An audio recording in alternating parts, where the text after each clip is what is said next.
Bismillahir Rahmanir Rahim. Your Majesties, Madam Mayor, Excellencies, my friends.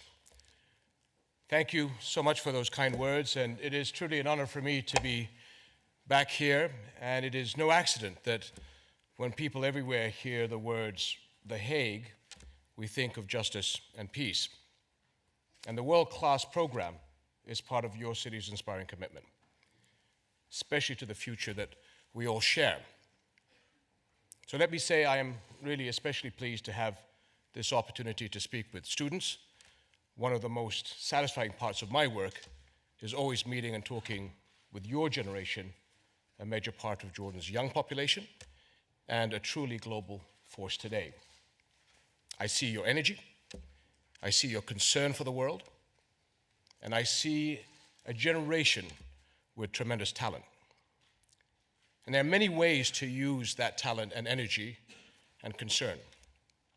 And I'm here today to talk about only one of them: the deeply urgent need to help the world's people live together in mutual respect.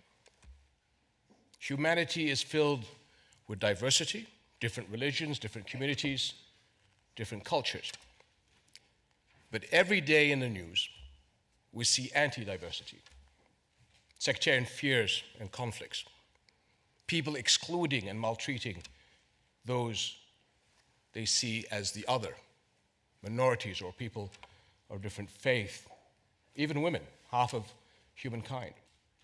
We hear angry, suspicious hate speech, and then there are also the extremist groups misusing religion in an effort to gain power over people and drive communities apart. And allowing these voices to divide humanity is profoundly dangerous. Our world today is hyperconnected.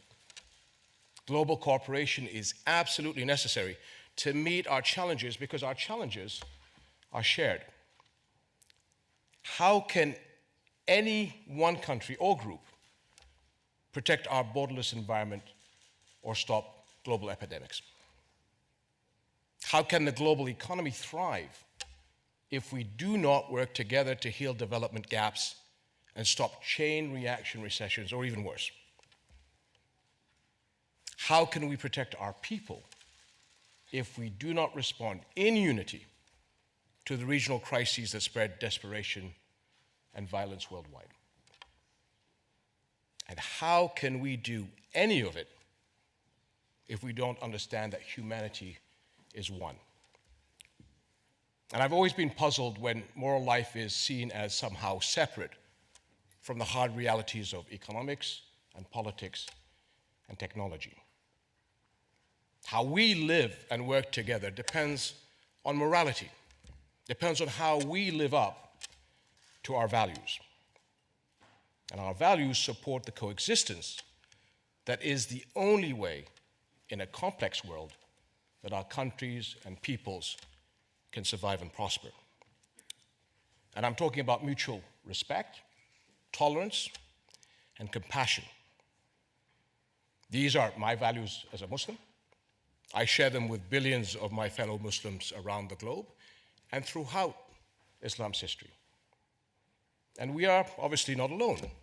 And I have no doubt that the golden rule, to treat others as you would be treated, was a principle taught to every one of you here today.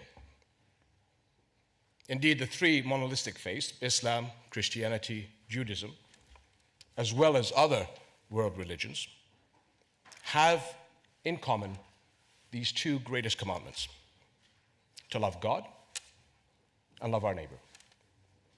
And there is no better guide to the peace and justice our world deserves. And students, your generation has a central role, not only because you are humanity's future, but because in our rapidly changing world, you are already a driving force. You have the keys to the car, and we need you to steer us as well. So please allow me to suggest a few points for our compass. First, and this may seem easy to you, but it is in reality not easy at all, and that is that I hope you will continue to do what you are doing working to understand our world. And this knowledge begins when we come together in groups like this world-class program, where we bridge differences of culture and background in a dialogue of respect. And that cannot happen unless we speak and listen to each other with sincerity and acceptance.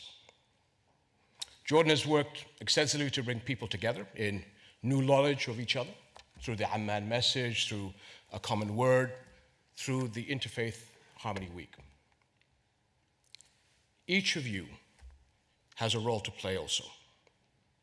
Take what you learn here in World Class and put it to work to your community, your classroom, your sports groups, your workplace. Find that person you don't know, someone of a different faith or background. Talk and listen with respect. Continue the dialogue, because you are building the links that hold the world together. Second, keep a healthy suspicion of those who have abandoned the path of dialogue, who tell you the truth is only for the select few, or who try to detour you into the dark corners of the web or the dead end that is hate. Truth is light. It is there for all to see and share. As a Muslim, I can tell you that Muslims are absolutely horrified to see our faith abused and mischaracterized, whether by outlaw groups inside of Islam or Islamophobes. Islam teaches the equal dignity of all human beings. We are taught to recognize our shared humanity in all its diversity. The Prophet Muhammad, peace and blessings be upon him, taught, "None of you believes until he or she loves for thy neighbor what they love for themselves." And he told us, "The All-Merciful is merciful to those who are merciful. Have mercy upon those on earth, and he who is in heaven will be merciful unto you." Those who lie about our faith, or any faith, should never be allowed to divide our world. And the fact is, the threat today is not from any clash of civilizations or religions. The threat is from those who attack our shared future through poisonous ideologies of hate. And in this fight, all moderates of all faiths, of all countries, all ethnic groups are on the same side. And finally, is the importance of acting on our shared values. It is our own responsibility, not someone else, to insist on tolerance and mutual respect in day-to-day life, as well as in the future that we're all trying to build. Each one of you, as a citizen and as a neighbor, can be a role model of compassion and leadership, and help your communities and groups act with fairness as well as respect. Each one of you can speak out when you see mistreatment of others or experience it yourself. And each one of you can help spread the values on which our world depends. I know from the fact that all of you are here today that you all care about global problems. Each one of you and other young men and women around the world can take that concern and make a difference.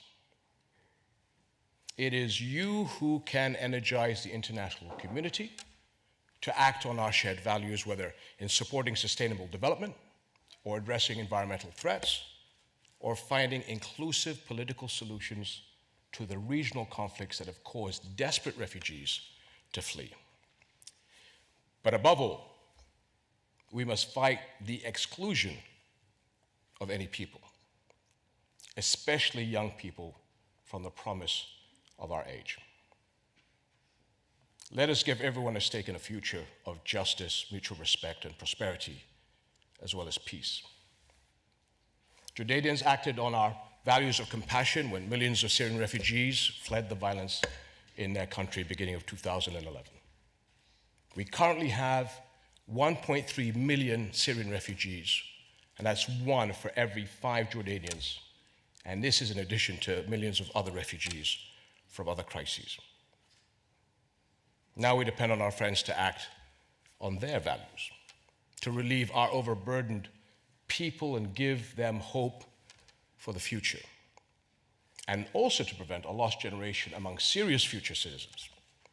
And here, Your Majesties, I'm tremendously grateful for the role that your country has played in being a partner for us and being able to help us through our challenges. Truly, to you and to your people, a sincere thanks.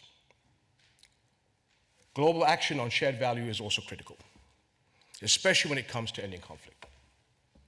The failure to resolve the Palestinian-Israeli crisis has created mistrust worldwide, fueling instability and radicalization. Young Palestinians want to know, why does not global justice apply to them? They and their Israeli counterparts deserve a lasting peace that will set their futures free. That won't come by one side taking unilateral actions, nor will it come by threats to the holy city of Jerusalem, which must be a unifying city of peace. We have a sacred duty as Hashemite custodians to protect Islamic and Christian holy sites in Jerusalem. And I'll continue to do my utmost to protect these sites and the historic character of the holy city. But I believe the entire international community has a duty to join together to support respect and justice for all. My friends, respected students, today's global challenges are very real. But never lose confidence in your power to change our world for the good.